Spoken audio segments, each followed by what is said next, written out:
might as well watch him. He's always following. He is so violent. He's the owner. No, he's the bartender, and then he's doing the, he's executive director now for the Pride organization. So he's helping with all that. Are we doing this?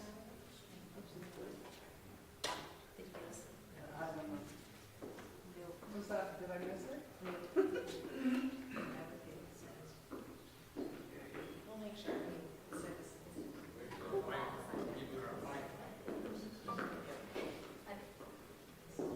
We had him up there, right, before the service was starting.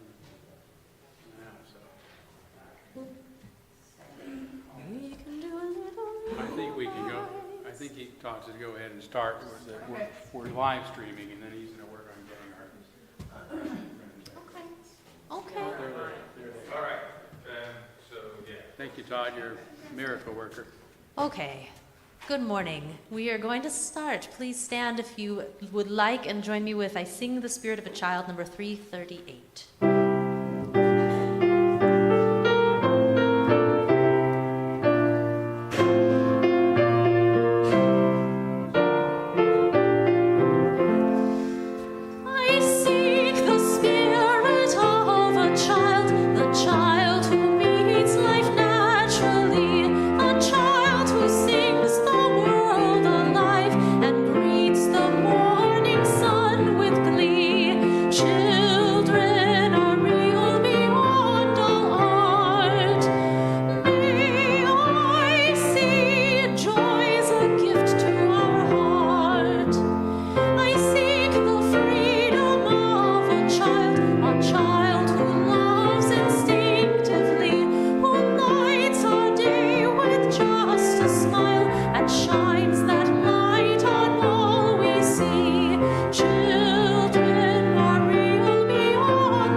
Thank you, Madeline, for leading us in that song about childhood during our special intergenerational service today.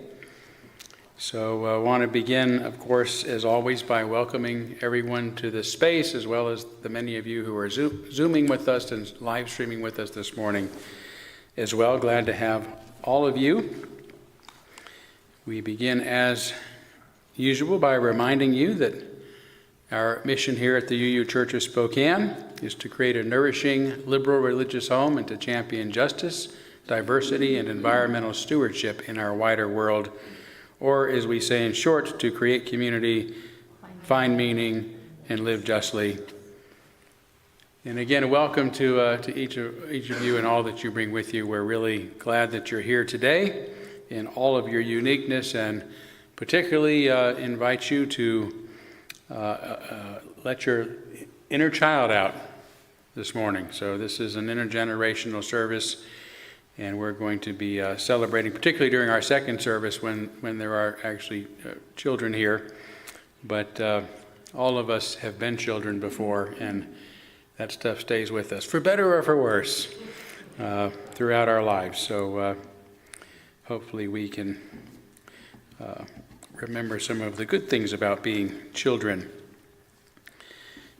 helping us become who we are today.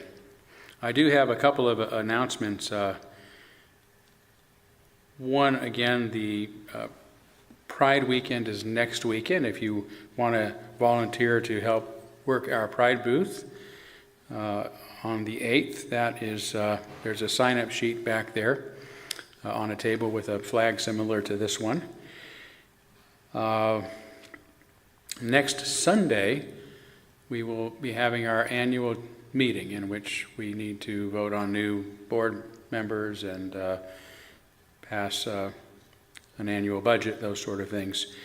And we need a delegation of voting members, so if you are, you're welcome to be here, but if you're a member of the congregation and want to come and be sure we have enough folks to handle the annual business of the congregation, we would appreciate that.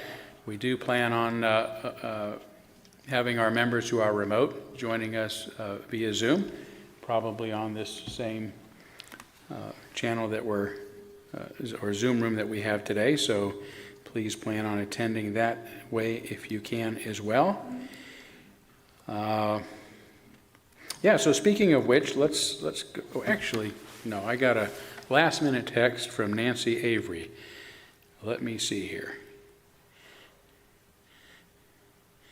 Todd, sorry to be late with this, but would you encourage members to join us in the Pride Parade itself this coming Saturday, the 8th? The parade begins at noon, and I'll have final details of where we're going to be located in the Sun, the church newsletter that goes out online on Thursday. And it will also be posted on our Facebook page for the details. So if you're going to be around, please plan on helping UUCS have a showing at our Pride Parade this year. I will not be able to join you. I'm actually going to be away at the Heterodox Academy's it's not annual, I guess every couple of years they have a conference, so I'm going to be going to that same weekend, but I hope that you will show up and march on behalf of our congregation. Okay, let's say hi real quickly to our Zoom attendees. There we are. Hey y'all, how's it going today? Good. Well, as you can see, we've only got 4 young at heart or ex-children here, but we're glad to be here and looking forward to the service. Well, we're looking forward to having all of you. Have you all brought your playful inner children with you today? Yes. Yeah. So, well, let me say a little bit more about that, because it's not really just about being playful. It's really talking about how amazing kids can be. And so the real title of today's intergenerational service is Amazing Kids. And if you didn't know it, just yesterday was June 1st, and Stephanie and I didn't know this when we were planning this service, but it so happens yesterday was World Children's Day. Are we in sync with the universe or not? And now, this was first established in 1925 during the World Conference on Child Welfare that took place in Geneva, and has been going on in some form ever since.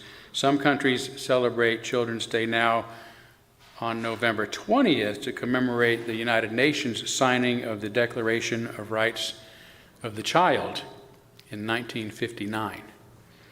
And that's a wonderful declaration. It's not real complicated, but it essentially calls for the children of the world to have what they need, not only to survive, but to thrive, to grow and thrive and become all that they can be, to be protected from the kind of stuff that's going on today because of a couple of wars. So we've got a long way to go, because we have these declarations, we have these celebrations, but we're still not abiding by what we already know is true. So all the more reason to keep World Children's Day in our thoughts each year. So a little bit more about this. I'm sorry, hang on. Would you stop that? Okay, so no matter when Children's Day is celebrated, I said I'd be with you in a minute. Okay, hang on. No matter when Children's Day is celebrated, I'm sorry, I'm going to have to take care of this.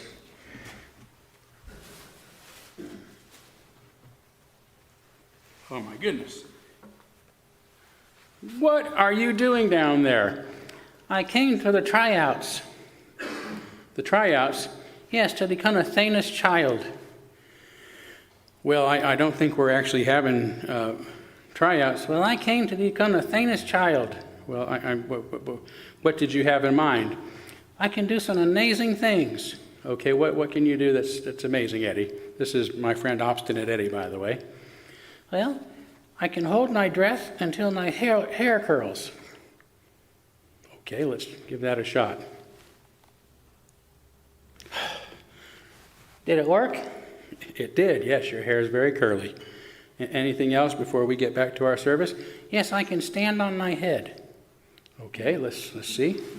How long are you going to do it? 10 seconds. Okay. All right. Okay, my goodness. All right. Count to 10. All right, everybody. 1, 2, 3, 4, 5, 6, 7, 8, 9, 10. Very good. Let's give Eddie a round of applause. Okay, you are amazing. Thank you. Now we're going to... No, there's more. There's more. What else can you do that's amazing? I'm an amazing singer. Well, I don't think that's a good idea. We probably don't have time for that, Eddie. No, I want to sing. Eddie, I really do not think that, singing is a good idea in this case. We need to move on with this. Oh gosh, okay, what do they want you to sing? What are you going to sing? It's a duet.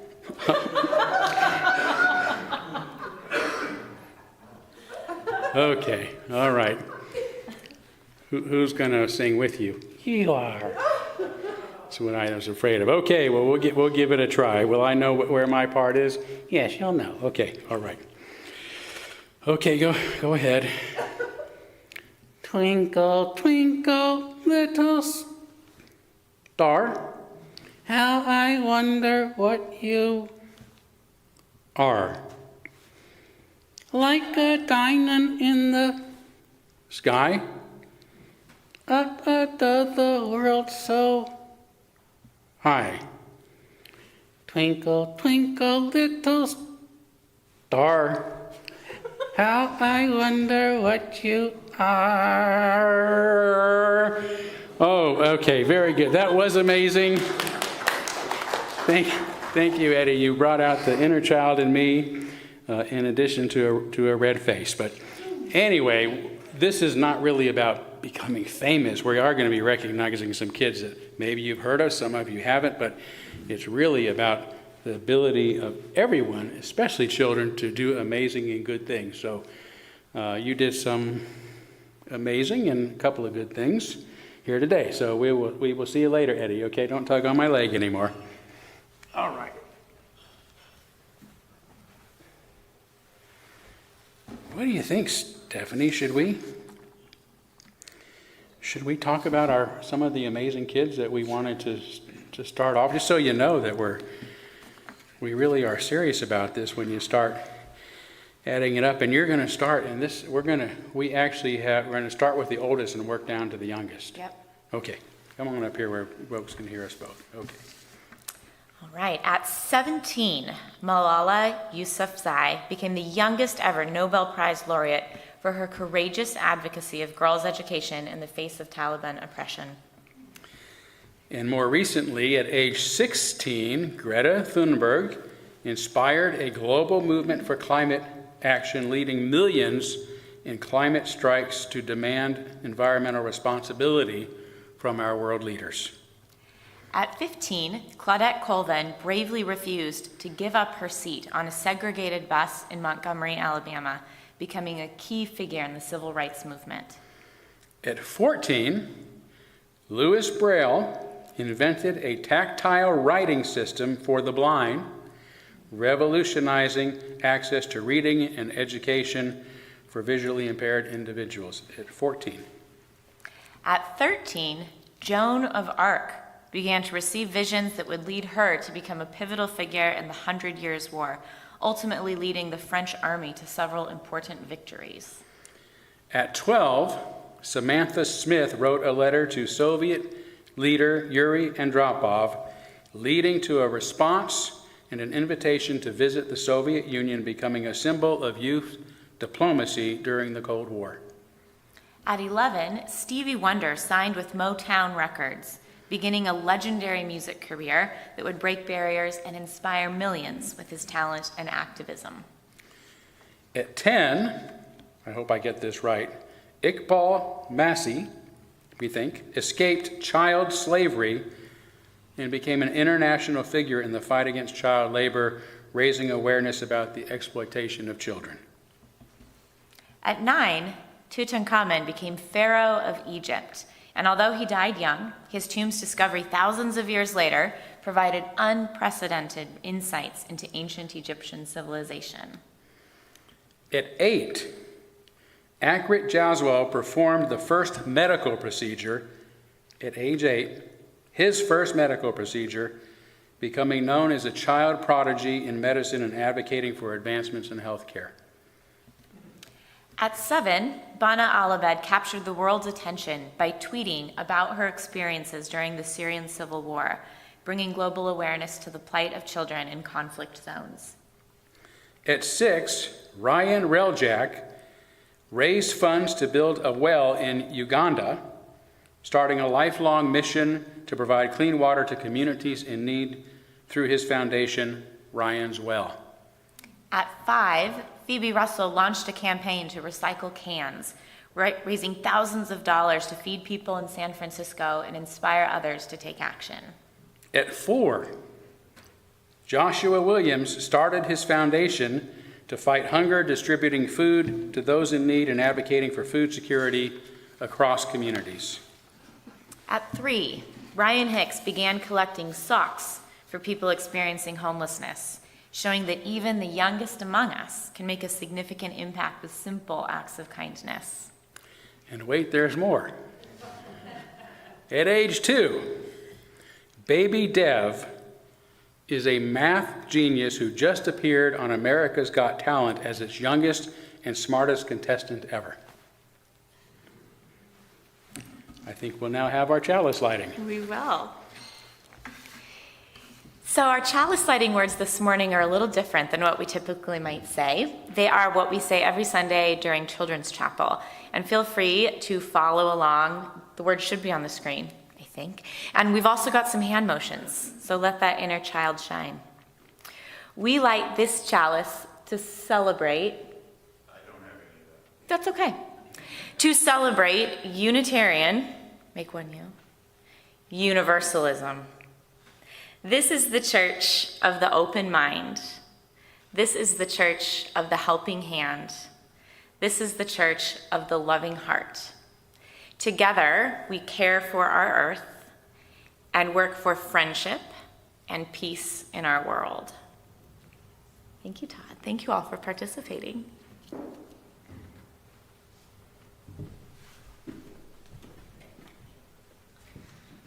Please stand. Join me for number 118, This Little Light of Mine.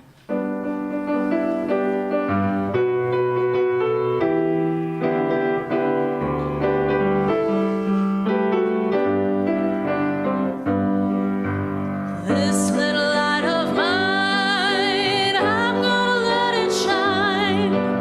This little light of mine, I'm gonna let it shine. This little light of mine, I'm gonna let it shine.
I want to share with you now the story of a bit of a longer story of one of the amazing kids we're highlighting today, Nkosi Johnson. So once upon a time, in South Africa, a boy named Nkosi Johnson was born. Nkosi had a special challenge from the start. He was born with a terrible disease called HIV. Even though this made him sick most of his life, Nkosi lived longer than anyone thought possible. He became famous for his courage and his kindness. When Nkosi was a baby, he and his mother were very sick with the disease. And a kind woman named Gail Johnson met them at a special care center for people with HIV. And she loved Nkosi right away and became his foster mother. Sadly, Nkosi's mother passed away when he was still very young, but Gail continued to take care of him. Nkosi faced many challenges, especially when he tried to go to school.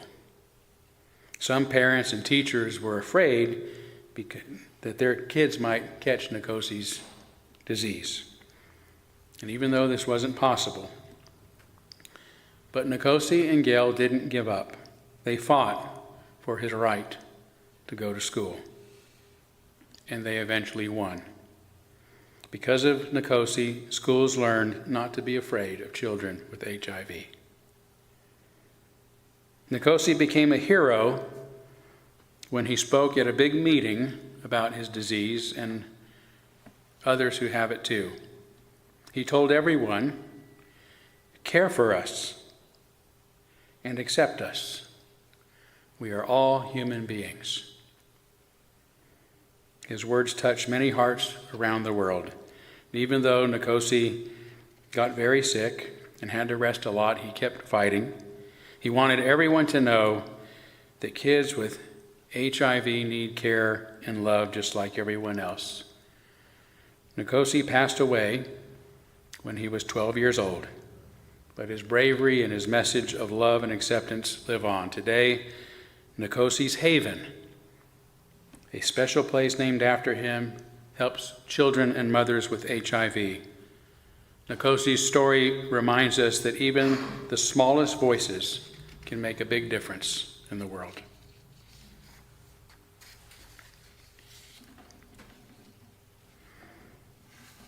And we're now going to have our candles of care for those who are most on our thoughts and minds. And I'm going to ask if you'll light those candles. You know where the remote is and done that? Great. Okay, thank you. And we will begin, as we have been for some time now, kindling candles for the people of Ukraine and that part of the world being impacted by the war and violence there, as well as the people of Israel and the Palestinian people now being impacted by terrible devastation and violence there. And today especially we want our candles to represent our care and concern for the children of these conflicts, who again are not experiencing what our best ideals around the world say we should guarantee them. And finally, we will kindle a candle of celebration, celebrating children everywhere, these amazing souls with so much potential to become full human beings and to help make our world a better place. So let's take our usual moment of silence, embracing others that we might be thinking of. And as always, you're welcome to name them aloud at this time if you'd like.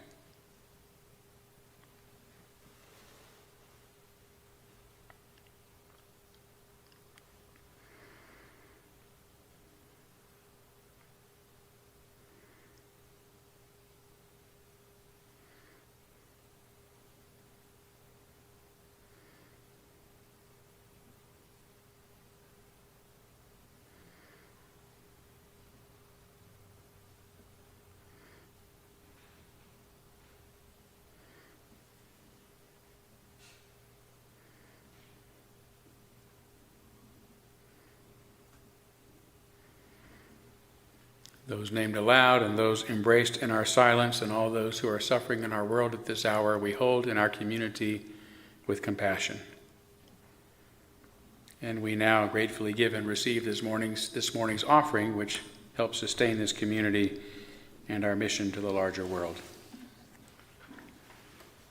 So second service, the choir is going to be singing the song. I'm going to be singing it to you as a solo today, called The Happy Wanderer.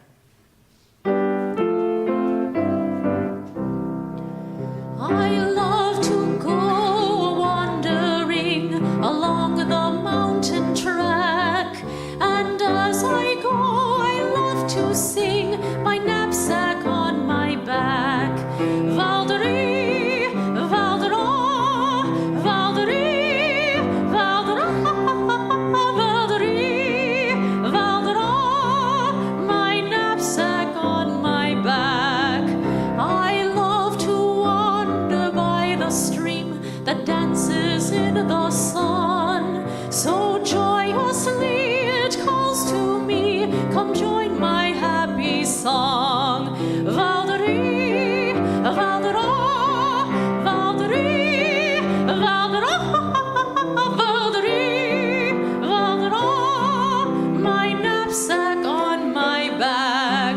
I wave my hat to all I meet, and they wave back to me. And blackbirds call so loud and sweet from every greenwood tree. Valderie, Valdera, Valderie, Valdera, Valderie, Valdera, my knapsack on my back. High overhead the skylarks wing, they never rest at home. But just like me, they love to sing as o'er the world we roam. Valderie, Valdera, Valderie, Valdera, Valderie, Valdera, my knapsack on my back. Oh, may I go a-wandering until the day I die. Oh, may I always laugh and sing beneath the clear blue sky. Valderie, Valdera. Thank you. That was a very energetic song that I think helped me reminisce about my childhood, the footloose and fancy-free spirit. So thank you, Madeline. And during our second service, when the kids are here, we're going to actually use this space this period in the service to interview them a little bit about some of the amazing things that they can do or want to do. But since we don't have kids at this service, we thought we'd interview you a little bit. So I'm going to see if Todd would prepare a handheld, and maybe you would you mind walking around with it? And so what I want you to think about, I'll give you a choice here. So think about something really amazing that you dreamt of or wanted to do as a child. Okay, whether you did it or not. Just one of those amazing dreams or wishes or something crazy or whatever it might be that you long for or dreamt about in childhood.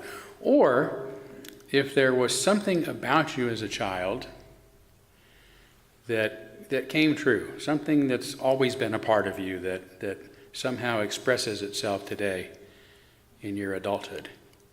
So one or both of those questions are kind of what I would like you to respond to. And we'll actually bring our friends up on Zoom too, and I might go back and forth just in case someone on Zoom would like to participate as well. But I won't force it on you, but if someone wants to raise your hand, and Stephanie will bring the microphone to you. Oh, it looks like I knew Dan, because I saw Dan with that backpack on while you were singing the song. He's told me some of his stories wandering through the woods of Montana. I grew up on the base of the mountains in Montana, in the Mission Range. And we climbed as kids all up through there, all through junior high, high school, up the lakes and so on. And that was a big part of our lives because we didn't have all the things that the city kids had. And I'll never forget those trips up there and dreaming about going to other places around the world that were similar. Thank you, Dan. Dan, do you mind sharing your age today? Still young at heart?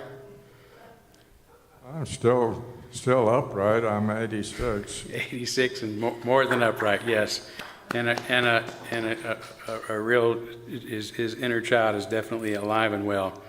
Let's see. Let's turn to our folks on Zoom. Does anybody want to jump in here and answer one or two of those questions for us?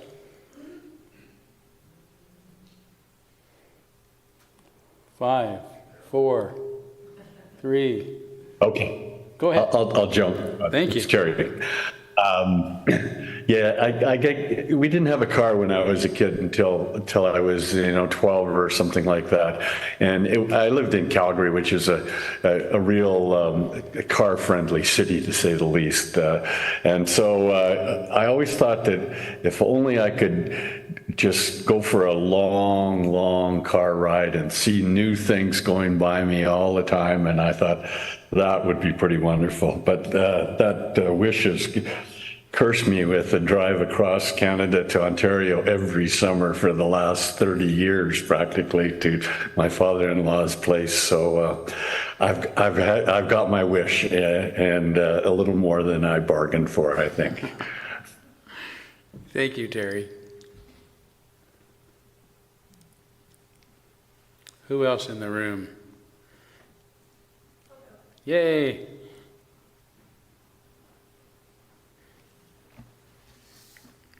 My name is Dawn, and I was talking with Jim this morning, and it just comes through that when I was young, like a lot of girls, I just loved horses. They were my thing, they were my dream, and when I was 19 years old, I lived on a farm where there were 13 horses, and I could ride as much as I want, like a little girl's dream, right? And so then I was invited to, a man came up to me that was in charge of the Belgian mares, which are these giant workhorses. And he said to me, if you agree with me that every day of the week you will go on it's called a rock boat, and I would tie up the horses and be on a sled behind the horses and go feed the horses down the road 2 miles every day. So talk about a dream come true, right? Working with these giant horses, and their names were Rosie and Mary, and one of them was blind, so that was kind of cool because I'd have to hook them up together. So it was just fun to have that little dream come true and have it be one of my most favorite things in my life. Yeah, wow. That's great. Thank you. All right, Stephanie, do you want to jump in? Any thoughts come to your? Well, I suppose, like a lot of little girls, I loved to dance and had dreams of being a prima ballerina. And then I became a teenager and realized that wasn't very feasible and switched careers to be an educator. But then just 3 years ago, I kind of changed careers and actually bought a dance studio. And so now I get to live out that childhood dream and teach little girls who have the same dream that I had when I was their age. Wow. It's been a delightful surprise in adulthood. Wow, well, fantastic. Thank you. I know for me, by the way, I don't watch America's Got Talent on TV, but they show these clips on YouTube. And I mean, I do not cry like most men my age very easily, except when I'm watching those things. I just sob every time I see someone, on America's Got Talent. But and it's mostly because of the audience. Just this beautiful human experience of people wanting you to do well, a perfect stranger to support you. It's just so beautiful. But they have a ballet star on there, and she got up on this platform, not much bigger than this pulpit, with several bottles like champagne bottles and wine bottles and stood up on those and walked across those bottles. On her point shoes. On her point shoes. Yeah, so I mean, just absolutely amazing. But there were a couple of things that were weird in my childhood. When I was, around 5 years old and older, for many years, I wanted to become a minister, which was strange because our family was not a church family or a religious family. And I kind of forgot about that in my teen years, but nevertheless, life moved me in that direction without me really trying, to go there. But the other thing about me is also around that age, I became just infatuated with having a Charlie McCarthy puppet. And I have loved puppets ever since that time. And I'm so excited now about the artificial intelligence and putting them inside robots. And to me, this is just like a dream come true, that I can actually engage with these non-human, humanistic beings. So just something that has stayed with me for some reason. No rhyme or reason as to why that was in my acorn of being, but it is part of the tree that has the oak that has emerged, and I think that's so for all of us.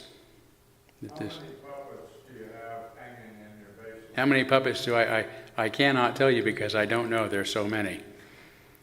Yeah, probably between the hand puppets and the semi-pro and pro, maybe 30 puppets.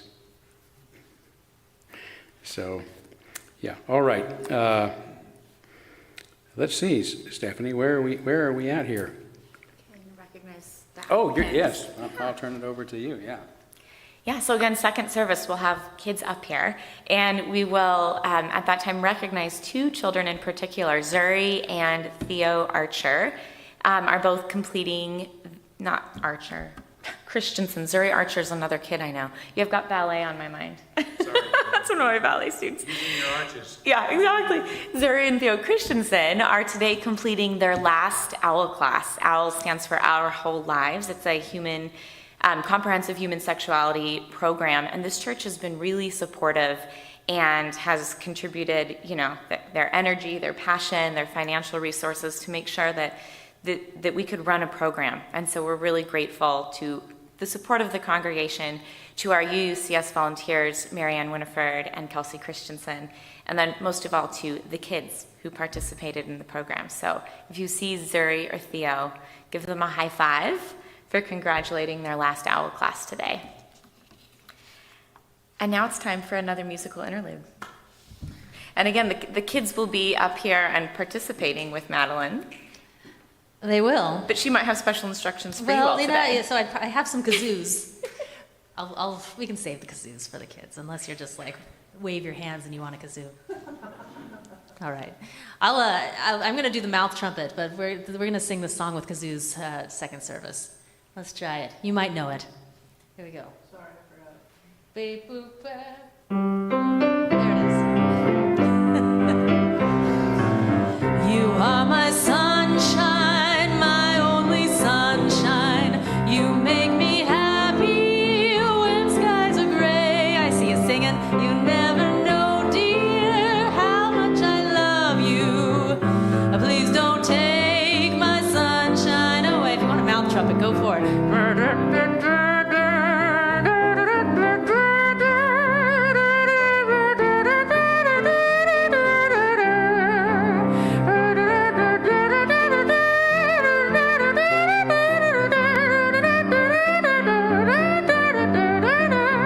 Second verse. My other night, dear, I saw you sleeping. I dreamed I held you in my arms. But when I woke, dear, I was mistaken. So I held my head down and cried.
It's me. Oh, it's you. Bear with us when we have a non-standard order of service. Yes, for We have to double check ourselves. For sure. But we have a final story to share with you about not one or two or three, but 4 amazing kids. It's about, in fact, 2 pairs of kids. It's the story of 2 pairs of sisters from opposite sides of the world, both dedicated to making our planet a cleaner and healthier place by reducing plastic pollution. Though they live in different countries, their missions are strikingly similar, showing us the power of children in fostering a global community. First, let's travel to the beautiful island of Bali, Indonesia. Here we meet Melati and Isabel Wijsen, 2 sisters who were only 12 and 10 years old when they decided to take a stand against plastic pollution. Bali is known for its stunning beaches, but it was becoming overwhelmed with plastic waste. And so after learning about some positive world leaders in a school project, these sisters decided to be leaders in solving the problem of plastic solution by founding an organization called Bye Bye Plastic Bags in 2013. Melati and Isabel began by educating their community about the dangers of plastic pollution, organizing beach cleanups, and advocating for the reduction of single-use plastics. At one beach cleanup, 20,000 people collected 65 tons of garbage. They got 100,000 signatures on a petition and eventually got to meet the governor. Their dedication paid off because in 2019, Bali's government finally implemented a ban on single-use plastics, greatly reducing the plastic waste that was polluting the island. Now let's journey to the United Kingdom, where we meet another pair of environmentally conscious sisters, Amy and Ella Meek. Amy and Ella, also aged 12 and 10, founded the organization Kids Against Plastic in 2016. So that was just 3 years after the Wijsen sisters. They were inspired by a school project. Do you hear the theme? School projects matter. They were inspired by a school project about the UN's Global Goals for Sustainable Development, and they were motivated by the shocking statistics of plastic pollution in our oceans and the devastating impact that it has on the animals that live there. They knew pollution was a problem. They just didn't understand how big that problem had become.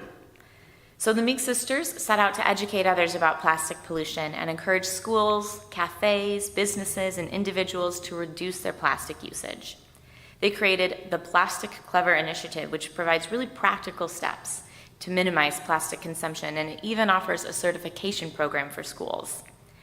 Amy and Ella have visited over 1,000 schools, collaborated with over 50 businesses, and they even published a book called Be Plastic Clever to spread their message.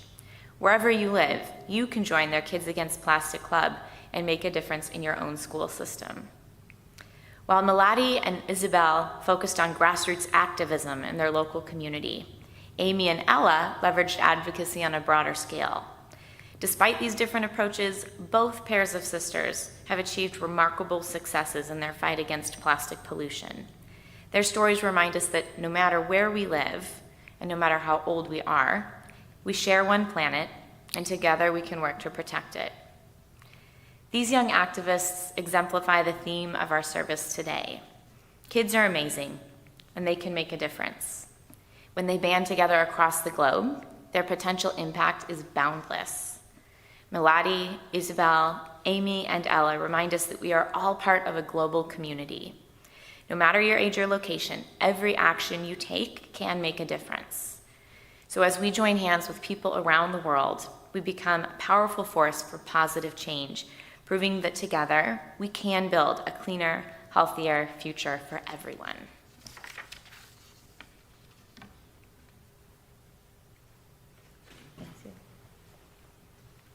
Thank you.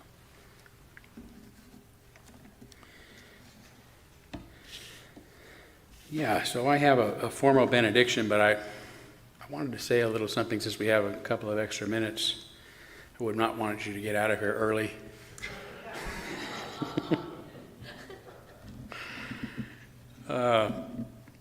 One of my favorite books connecting our childhoods to our adulthoods is by a psychologist named James Hillman.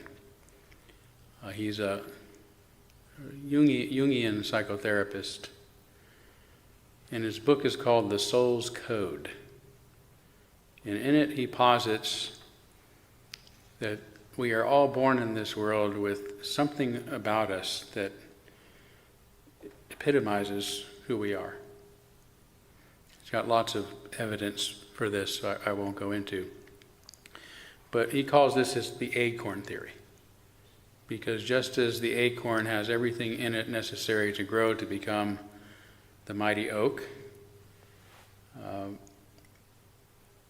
we have something in us that drives us in a certain direction. Not only how we're going to appear physically based on genetics, but the passions that we have that lead us in certain directions. And often those will manifest themselves in very profound adult ways, like that little 2-year-old on America's Got Talent. I mean, he's just an ordinary kid that giggles and bounces around the place, except when he's doing math. It's just amazing. But that we have those that thing in us, and a lot of times as adults we can look back and say, oh yeah, I remember that child in me wanting me to move in this direction. No wonder I got here. Sometimes against my own wishes or drives or the directions I thought I should go, but something in life kept pushing us in that way. And so it tells us not only about understanding better our own journey in life, but our relationship to children, to the children of the world. As parents, as teachers, as guides, as a society. That our job is not to tell children what they should be or who they should become, but to get out of their way so that they can fully unfold and be who they are meant to be. And yet, that doesn't happen very frequently for most of us. Most of us run into obstacles. But the next time you're out walking the sidewalks of Spokane, and there's a lot of it to see, and native plants coming up through the cracks of the sidewalks and on the sides of the road. And you might find that some of them are not as thick or as tall or as beautiful as those in their natural environments might be. They may be a little bit lonely. But you are going to find that they're thicker, and they're sturdier, and they're hardier. And most importantly, they didn't become anything but the plant they were supposed to be through all of those struggles. A clump of grass coming up through the sidewalk is still a clump of grass. And no matter how the hardships they went through, that still manifested. And let's try to make it easy on our kids, but not so easy that they're not hardy and strong and all those things that helped us become who we are. So here's my formal benediction. As we go forward today to face the many adult problems in our lives and in our world, let's remember the wisdom of the child as expressed by a kid named Scotty in an episode of the early 20th century TV show, The Little Rascals. This lemonade is great. Nobody will ever know the puppy fell in it. Peace, shalom, salam alaikum, amen.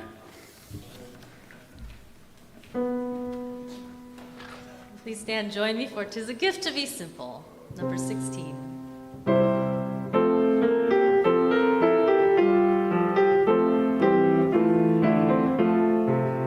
Tis a gift to be simple, 'tis a gift to be free, 'tis a gift to come down where we ought to be, and when we find ourselves in the place just right,